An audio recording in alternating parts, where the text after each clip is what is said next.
Are you tired of making the same old copy and paste type beats? Do your drum patterns feel a little too predictable? Then I think it's time to level up. In this video, I'm going to be breaking down about 3 beats where I feel like my drums really stand out. And along the way, I'm going to try to drop gems and tips that you can use in your next beats. My name is Sounds Like Rome. I've been producing music for the last 5 to 6 years. I got a bunch of placements with local and underground artists, and I just like making melodic and bouncy shit. A lot of producers, they stuck doing the same thing and don't know where to go for help. But this year, I've been locked in with my mentor, and he's kind of been reviewing my music and helping me dial in so I can help y'all lock it. As always, don't forget to sub up. Stay tuned for what I got coming next. Without further ado, let's dive into it. Alright, this first one, oh shit, the camera's over here. This first one I posted to my channel a long time ago, but I kind of want to focus on the hi-hats for this one. So this is what the beat sounds like.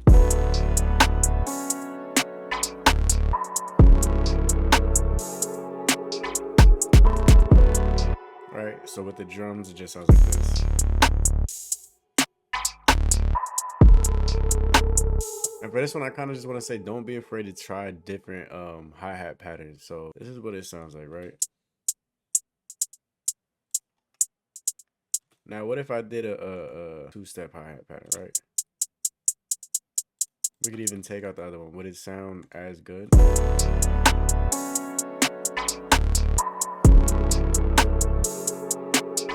You know what I'm saying? I feel like it loses its bounce.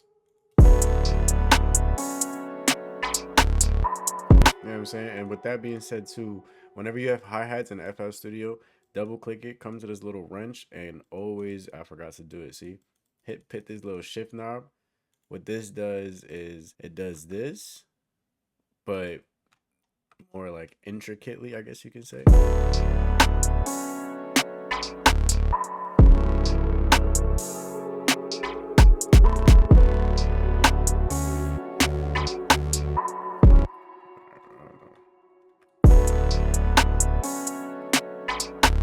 That was weird.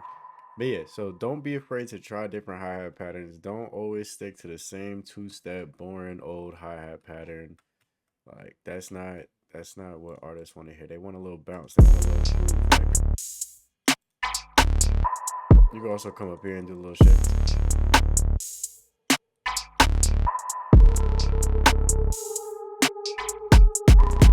Even if we did the second hat and did a two-step pattern with the first groovy one,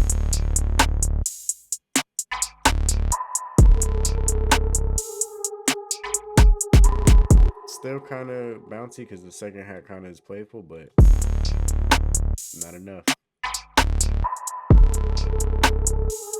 Now let me show you another beat, kind of like a Party Next Door Drake vibe, where I can still talk about syncopation and hitting in between the pockets. Alright, so the second beat I made back in February, and it's been sitting in my laptop, but this is what it sounds like. Oh, let me turn on everything. Hello? Oh.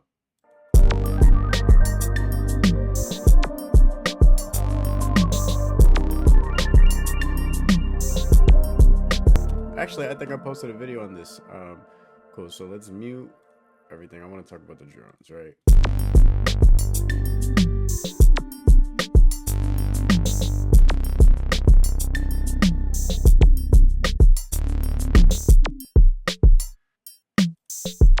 You hear how there's kind of like drums hitting in between the pockets. Like, let's turn on the metronome.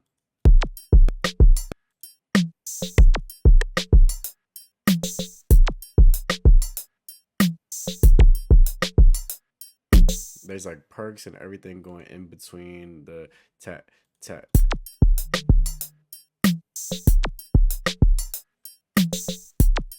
Let's turn off everything except for the perks.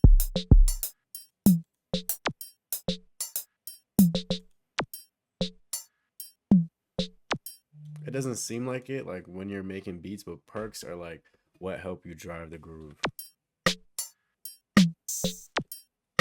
Why am I talking with my hands? I just thought of it. Couldn't tell you. But then you add in like a kick. Well, you see what my computer is like glitching? What the hell? But you can even with the snares, right? Like let's say I copy this and I put it back to every, what is that, 2 and 4? Right? You can still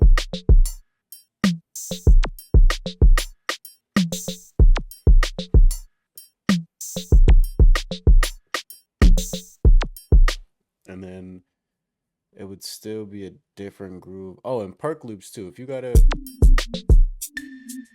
what perk loops be helping. Oh, come on. What? Hey,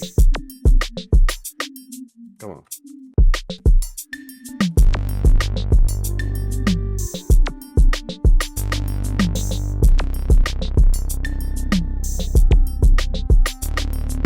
All right, so that one is like syncopation, how that could help. Let's dive into one more, and we can really talk about like sound selection and like soft drums versus hard drums, because a lot of drums could be multi-genre, I'd like to say, but a lot of drums can't. So let's talk more about that. All right, so this one's kind of like a soft Drake of the Ruler type of vibes I was trying to go for. I wasn't gonna make a video on it, but then it just ended up sitting in my laptop. Shout out to Jordan, Juno Jojo. I kind of was listening to his placement when I made this, but this is what the beat sounds like, right?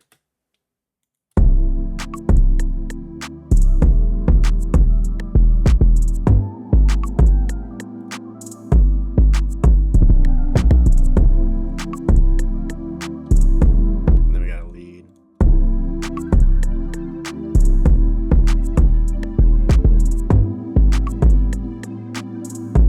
All right, cool. But we're here to talk about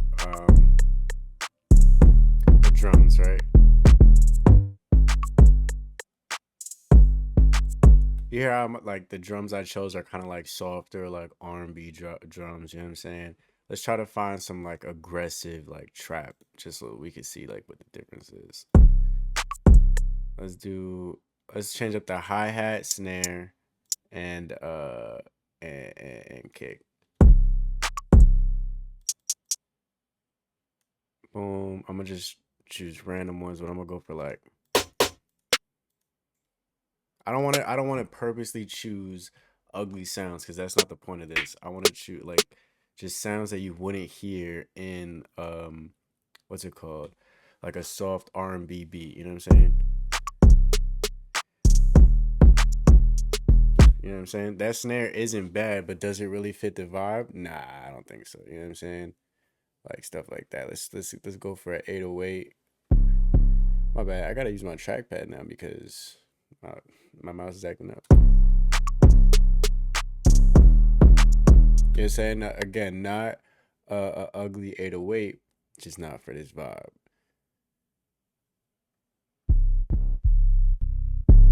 We can do another one.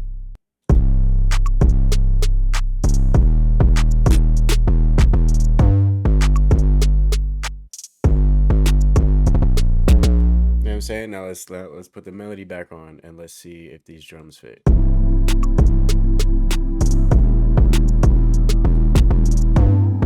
know what I'm saying? I probably dragged it. I really did try to just like not take too much time and find some drums. I could even do like another example.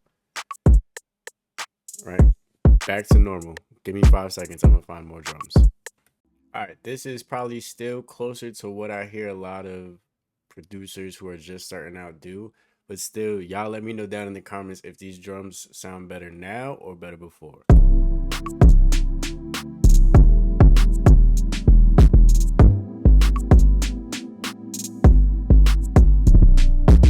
Actually, for this example too, let me know what you think I changed because I didn't change much for this example. I really didn't. I didn't try to drag it like last time. I just changed maybe one or two things.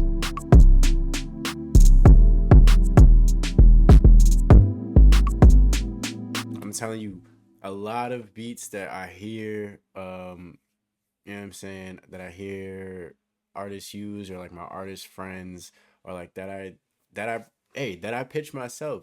A lot of beats that I see get turned down has a lot to do with sound selection. So do not sleep on sound selection. It matters. Your hi-hat matters, your 808 matters, like everything matters. If you think, oh man, it's just a snare, nobody's gonna notice, it can make or break your beat. Trust me. So yeah, that's it for sound selection. So the three main takeaways I guess you can take away from this is gonna be groove, syncopation, hitting in between them pockets. Don't be afraid to change up some patterns, whether it be your hi-hat, 808, You don't always have to do the copy and paste method, two-step. You don't have to do that. If it's an R&B beat, change up the hi-hat, change up the 808. You know what I'm saying? Try something different. And then sound selection. Biggest thing is sound selection. Do not sleep on sound selection. Don't use some trap EDM snares for R&B beat and vice versa. You know what I'm saying? Don't get caught up. It really nothing too crazy. I really didn't go too deep into it. I try to keep it simple, short to the point. I'm trying different durations of videos and different topics. So yeah, let me know what you guys thought down below. Let me know what you guys think down below. If you have any other tips that you could drop, don't be afraid to comment down below. And yeah, I appreciate y'all for tuning in. And let me know too if I'm capping. If y'all think I'm capping, y'all can write that too. And I appreciate y'all, and I'll see you on the next one.